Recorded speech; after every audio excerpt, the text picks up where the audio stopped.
आज हम income tax की दोनों स्लैब रेट के बारे में बात करें जो करंटली 24-25 के लिए एप्लीकेबल होगी। करंटली अभी दो स्लैब चल रही हैं, एक old regime, new regime. Old में देखेंगे तो तीन रेट है, 5%, 20% और 30%। अगर आपकी इनकम 2.5 लाख से 5 लाख है तो 5% में आओगे आप, अगर 5 से 10 है तो 30% में आओगे, और 10 से ऊपर फिर 30%। एक सेक्शन 87 ए है जो 5 लाख तक के लिए टैक्स नो टैक्स की एक छूट देती है कि इसमें क्या होता है बेसिकली, अगर आपकी इनकम 5 लाख से ज़्यादा नहीं है तो आपको 12,500 की रिबेट मिलेगी जो आपकी टैक्स 5 लाख की टैक्स बनता है।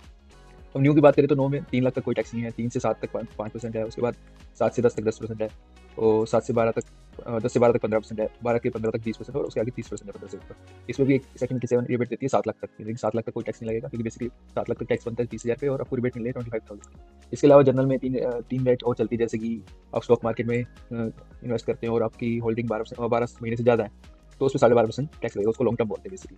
और उससे कम होल्डिंग वाला आप सेल करते हो और उस पर प्रॉफिट होता है तो उस पर आपको 20% टैक्स पे करना पड़ेगा। इसके अलावा आप कैजुअल इनकम जैसे कि विनिंग है, कोई लॉटरी के थ्रू भी जीते हो या कोई गेम शो जीते हैं जैसे केबीसी वगैरह में, तो उस पर आपको 30% टैक्स पे करना पड़ेगा। अब हम देखते हैं ओल्ड और न्यू में क्या डिफरेंस आ रहा है, क्या बेनिफिट मिल रहा है जो करंट ईयर में मिल रहा है सबको, जो कि 7 लाख वाली है। हम देखा 87 में 5 लाख तक कोई टैक्स नहीं है क्योंकि ओल्ड और न्यू दोनों को मिल रही है 5 लाख। तो उसके बाद 6 लाख पे अगर आओगे तो आपको ओल्ड में 33,800 का पे करना पड़ेगा, न्यू में 7 लाख तक कुछ टैक्स नहीं है। और अगर 7 लाख इनकम है तो ओल्ड में 54,600 और न्यू में 0 पे करना पड़ेगा।